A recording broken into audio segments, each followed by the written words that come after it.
Je suis allé chez Best Buy il y a quelques semaines et j'ai compté 9 acronymes différents pour les téléviseurs sur un seul mur. QLED, Neo QLED, QNED, ULED, RGB, Mini LED, Micro RGB, SQD, Mini LED, UV-OLED et QD OLED. Et ce n'est même pas tous ceux qui existent. Et la moitié d'entre eux utilisent exactement la même technologie, mais avec une étiquette différente sur le devant. Derrière tout ce marketing, les téléviseurs n'ont jamais été aussi performants. L'écart de luminosité des OLED a disparu et le rapport qualité-prix des mini LED est excellent. Et il y a toute une nouvelle catégorie de technologie LED qui, chez moi, vient de détrôner un téléviseur que je pensais sincèrement ne jamais remplacer. Alors voilà, voici votre guide ultime sur toutes les technologies de téléviseurs disponibles, ce qu'elles sont et surtout à qui elles s'adressent. Vous ne serez plus perdu lors de l'achat d'un téléviseur. Je sais que cette vidéo sera longue, c'est pourquoi la casquette est à l'envers. J'ai ajouté des chapitres pour chaque technologie de téléviseur. De cette façon, vous pouvez passer directement à celle que vous voulez découvrir ou y revenir plus tard pour vous y référer. Mais si vous voulez une formation complète sur les téléviseurs, alors vous êtes exactement au bon endroit dans la vidéo. Tout ce qui sera dit dans cette vidéo aura plus de sens si vous comprenez ce point essentiel. Il n'existe aujourd'hui que 2 types de technologies de téléviseurs vendus. Vous avez l'OLED et le LCD. C'est tout. Tout le reste, ce sont simplement des variantes à l'intérieur de ces 2 groupes. L'OLED éclaire chaque pixel individuellement, donc il n'y a pas de rétroéclairage dans ces téléviseurs. Lorsqu'un pixel doit être noir, il s'éteint simplement. C'est de là que l'OLED tire ses noirs profonds caractéristiques. Tout le reste, c'est simplement une télévision LCD, ce qui signifie qu'il y a un rétroéclairage derrière la dalle et une série de filtres dans la couche LCD au-dessus de ces lumières, un peu comme si on façonnait tout cela en une image. Le QLED, le Mini LED et les nouvelles technologies comme le RGB sont toutes du LCD. Ce sont aussi des technologies LCD. Elles relèvent toutes de la même catégorie, mais il existe divers types de rétroéclairage et différentes couches entre celui-ci et vos yeux. Une fois que vous avez tout ça bien clair dans votre tête, tout ce charabia marketing s'effondre de lui-même. Maintenant que tout est sans réglé, je vais vous expliquer cela du bas vers le haut, car la différence de prix entre ces 2 catégories est impressionnante. Commençons donc par la moins chère, Edgelet LED. Alors, ces modèles sont sortis pour la première fois en 2008, la même année que Iron Man, l'App Store d'Apple et l'album Carter 3 de Lil Wayne.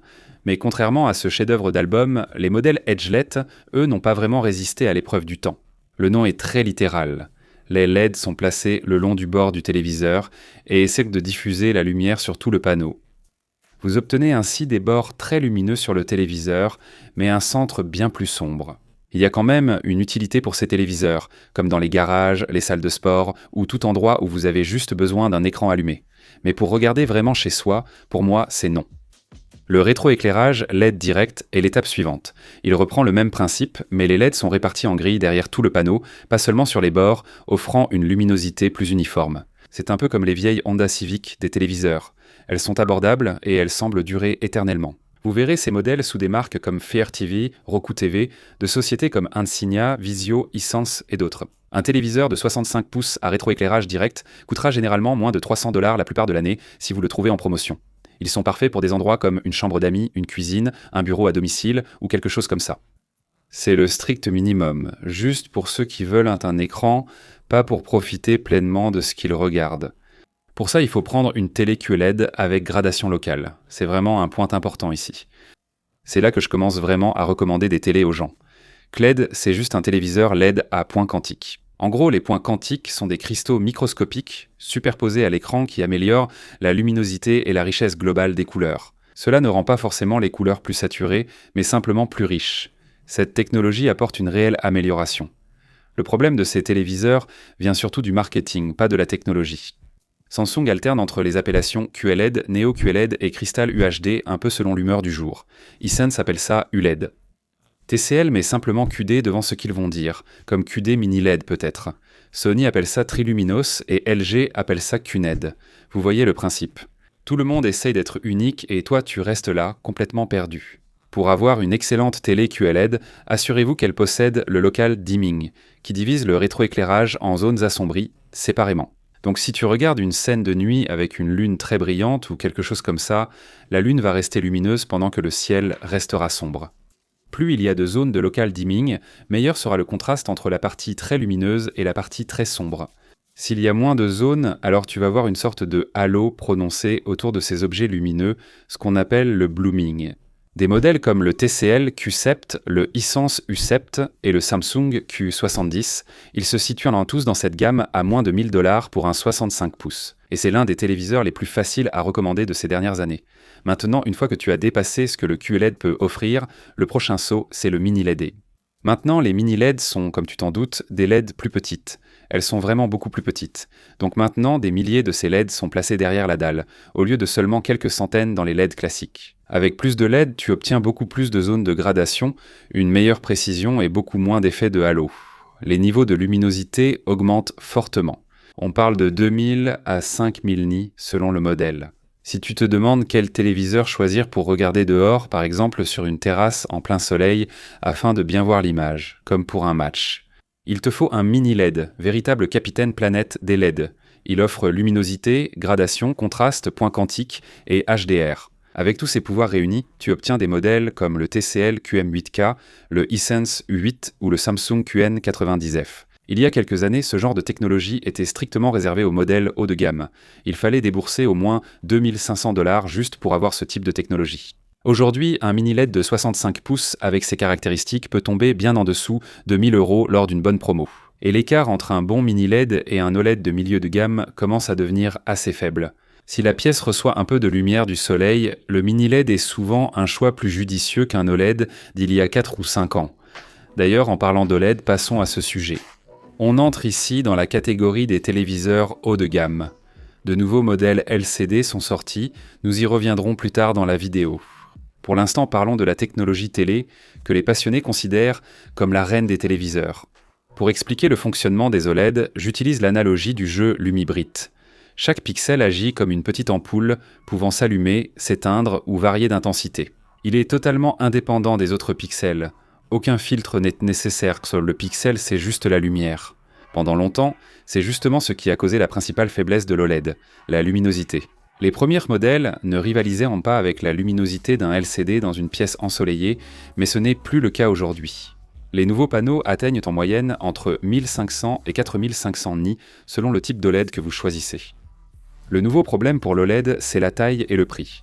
Au-dessus de 77 pouces, les prix de l'OLED, ça devient complètement hors de portée. LG vend un OLED de 97 pouces et ils vous en demanderont volontiers 25 000 $ pour un seul téléviseur.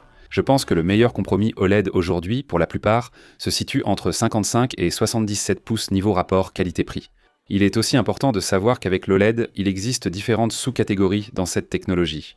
D'abord, il y a le WOLED qui est en quelque sorte devenu le nouveau standard de base. Le W signifie blanc parce que chaque pixel possède du rouge, du vert et du bleu. Et le quatrième sous-pixel blanc ajoute beaucoup de luminosité à l'image.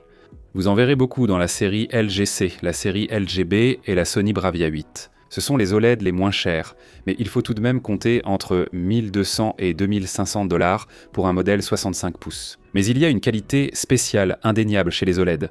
Elles ont une impression de relief qui est facile à voir, mais vraiment difficile à décrire. Rien de ce que j'ai évoqué jusqu'ici ne rivalise avec l'OLED. Il y a une raison pour laquelle l'OLED est considéré comme le roi des téléviseurs depuis si longtemps. La génération suivante après le WOLED sera le QD-OLED. Maintenant, ces OLED ont un filtre à point quantique dessus. C'est de là que vient la partie QD de leur nom. Profitez des noirs parfaits de l'OLED et des couleurs riches des points quantiques. Maintenant, Samsung et Sony ont pratiquement été les pionniers de toute cette technologie TV avec leurs récentes séries Samsung S95F et Sony Bravia 8 Mark II. Ce sont parmi les meilleures télévisions jamais fabriquées, sans exception. Elles ont tendance à être un peu plus chères, généralement avec un très bon écran anti-reflet. Et la reproduction des couleurs est parmi les plus précises de l'industrie. Les premiers QD OLED affichaient une teinte magenta dans les noirs, car ils manquèrent de filtres polarisants. Les modèles récents ont largement corrigé ce défaut. Ce n'est pas totalement parti, mais on ne le remarque pas vraiment. À garder en tête si vous voulez acheter un QD OLED de première génération en promo. Maintenant, la nouvelle génération d'OLED, c'est le Primary RGB Tandem OLED. Je n'aime pas trop ce nom. On l'appelle souvent OLED à 4 couches ou simplement Tandem OLED, ce que je trouve bien mieux. C'est la réponse de LG à la technologie QD OLED de Samsung.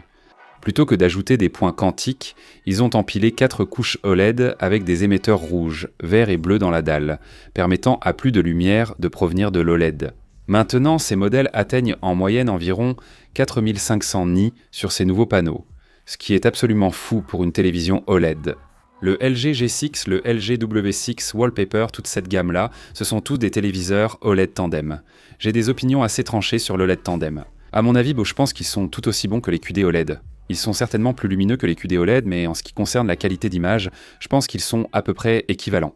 Je sais que c'est une opinion impopulaire chez les passionnés de téléviseurs, mais cette génération débute à peine et rencontre déjà des problèmes avec des modèles comme le LG G6. Il y a un léger problème de dominante verte et un effet de bande en HDR sur ce modèle en ce moment. Ce n'est pas tous les modèles G6, mais cela semble concerner beaucoup d'entre eux. Leur C6 doté aussi de l'architecture OLED tandem semble rencontrer ces problèmes. Ce n'est donc pas uniquement ce modèle. Je ne suis pas en train de faire une déclaration générale sur l'OLED tandem en disant que l'OLED tandem est mauvais ou voué à l'échec ou quoi que ce soit de ce genre. C'est même tout le contraire. J'ai vu ces modèles fonctionner en vrai et ils sont à couper le souffle. Ils sont vraiment incroyables. Mais c'est juste une sorte d'avertissement général. Quand vous faites des achats, pas seulement pour les téléviseurs LG, mais pour tous les téléviseurs en général, il faut faire un peu plus de recherche sur les modèles spécifiques pour voir s'ils rencontrent actuellement des problèmes. N'achetez pas simplement la dernière nouveauté en magasin juste parce qu'elle est nouvelle. D'accord, donc les années précédentes, quand je faisais des vidéos de ce genre, c'est normalement à ce moment-là que la vidéo se terminait. Nous avons présenté toutes les principales technologies de téléviseurs jusqu'à l'an dernier. Mais l'industrie a ajouté de nouveaux acronymes ces 12 derniers mois. C'était vraiment gentil de leur part, et chacun de ces acronymes est un peu plus déroutant que le précédent. Donc on va terminer cette vidéo en revenant à la technologie LCD. Bienvenue à RGB Town. Maintenant, la technologie RGB, même si c'est toujours de la technologie LCD à la base, ce n'est pas exactement la même chose que le mini LED ou le QLED. Les anciens écrans LCD utilisent un rétroéclairage blanc ou bleu, puis convertissent cette lumière à travers une série de filtres de couleurs, de points quantiques ou quelque chose comme ça. Les LED RGB sautent complètement cette étape. Le rétroéclairage est composé de LED RGB contrôlables individuellement, donc des LED rouges, vertes et bleues. La couleur est générée directement à partir de la source de cette LED. Ainsi, vous aurez moins de conversion, moins de perte de lumière, des couleurs plus précises, des hautes lumières éclatantes et un contraste renforcé. Tout cela est censé être l'idée et l'objectif derrière la technologie LED RGB. Maintenant, le premier à être arrivé sur le marché était Hisense. Vous ne pouvez pas le voir, mais il est posé là-bas. Ils ont présenté le mini LED RGB au CES en 2025, et avec cela, un monstre de 116 pouces, le 116 UX maintenant, ce truc est juste énorme. L'image est incroyable, mais ce truc pèse 180 kg et il est plus large que mon canapé. Franchement, je ne sais pas quoi en faire après l'avoir testé. Mais je dois être honnête, mec, je n'étais pas vraiment convaincu par le mini LED RGB au départ. Je pensais que ça allait être juste une bonne avancée technologique, pas une énorme révolution dans la technologie des téléviseurs en général. Je me disais que les problèmes qu'on lui attribuait, comme les soucis de diaphonie des couleurs, ou les LED de couleurs différentes se mélangent un peu entre elles, allaient vraiment être présents. Je croyais que cette technologie serait ralentie pour 1 ou 2 générations, mais 1 an après, ces téléviseurs m'ont totalement fait changer d'avis. Et celui qui m'a le plus bluffé, c'est le Hisense UR9, ce téléviseur est absolument incroyable. Je fais de mon mieux pour ne pas évoquer de téléviseur précis dans cette vidéo, car je souhaite qu'elle reste éducative et générale. Mais je n'y parviens pas. Je dois parler du fait que le UR9 est tout simplement incroyable. Même ma femme, peu intéressée par les téléviseurs, est entrée pendant que je testais le UR9 et, après 20 secondes, m'a demandé si ce modèle allait remplacer le G3 sur notre mur. Je ne lui avais pas dit que je comptais le remplacer par un nouveau modèle. Pourtant, elle a dit « c'est celui-là qu'il faut mettre là-haut ».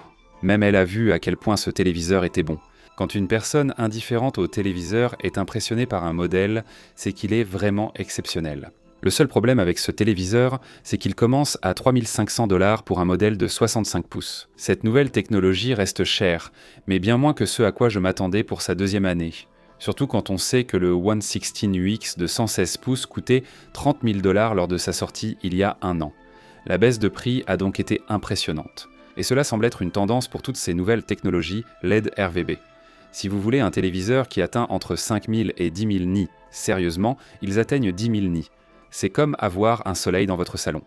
Ils offrent une précision des couleurs exceptionnelles et des noirs quasi identiques à l'OLED, indiscernables à l'œil nu. La technologie RGB devrait vraiment attirer votre attention en ce moment, ou du moins pour un avenir proche.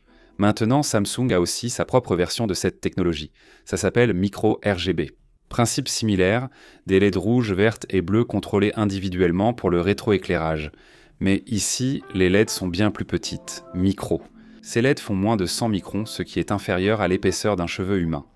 L'idée derrière tout ça, c'est que plus elles sont petites, plus on peut en mettre sur un seul rétroéclairage. Et ça vous donne beaucoup plus de zones de gradation, ce qui permet d'obtenir un contraste plus précis. Et ensuite, Samsung a surpris tout le monde avec ses prix. Leur modèle R85H commence à 1599 pour un 55 pouces et leur modèle phare, le R95H, est à 3199 pour un 65 pouces. Maintenant, Sony, si vous connaissez les téléviseurs, bien sûr, comme d'habitude, Sony est arrivé en retard à la fête.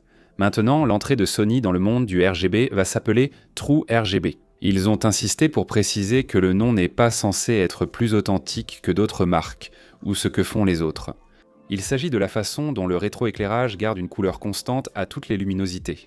Je trouve aussi que ce nom est un peu meilleur que ceux des autres. Mais Sony reste Sony, et ça fait la différence. Les panneaux LED RVB, surtout ceux de première génération, ont tendance à tirer vers une teinte blanc bleuté au niveau de luminosité très bas et très élevé. En plus de ça, il faut maintenant une puissance de traitement plus élevée, rien que pour alimenter le RVB. Il y a 3 fois plus d'opérations qui doivent se produire en même temps. Sony est réputé dans l'industrie de la télévision pour son traitement d'image, et c'est là que son traitement d'image devient vraiment utile. Maintenant, TCL fabrique aussi son propre ensemble mini LED RVB, le RM9L. En gros, c'est assez similaire à ce que fait Hisense, mais ce n'est pas sur ce modèle que TCL dépense tout son budget marketing. Le véritable produit phare de TCL pour 2026 est quelque chose que je n'avais vraiment pas vu venir. Il s'appelle SQD Mini LED, ce qui signifie Super Point Quantique. C'est peut-être la meilleure technologie TV de cette liste.